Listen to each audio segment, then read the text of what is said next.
ताज्या बातम्यांसाठी पाहत रहा तिचा सागर न्यूज।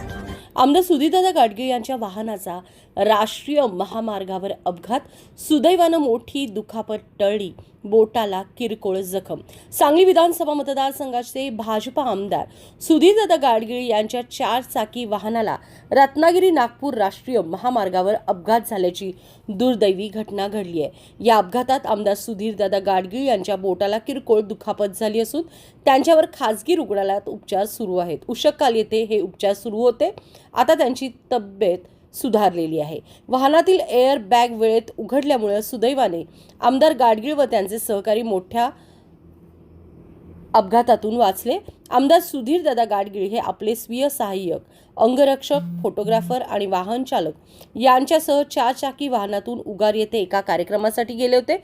तेथून परतत असताना रत्नागिरी नागपूर राष्ट्रीय महामार्गावरून अंकलीच्या दिशेने जात असताना वड्डी आणि कृष्णाघाट रस्त्यादरम्यान हा अपघात झाला। कृष्णाघाट सर्व्हिस रोड जवळ अचानक एक दुचाकी वाहन आमदार गाडगीळ यांच्या कारसमोर आडवे आले।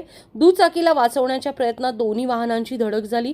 धडक इतकी भीषण होती की कारमधील सुरक्षेसाठी असलेल्या एअर बॅग्स तात्काळ उघडल्या गेल्या। त्यामुळे आमदार गाडगीळ यांच्या हाताच्या बोटाला लागलेली किरकोळ दुखापत वगळता मोठा अनर्थ टळलेला आहे।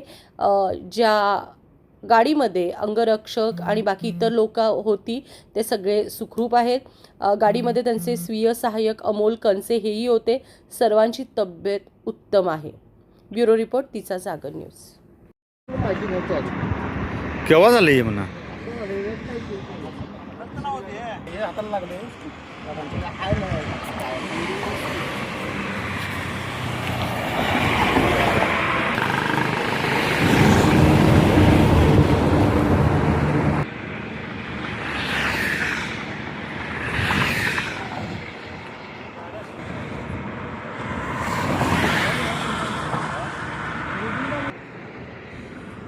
असू दे का थांबा।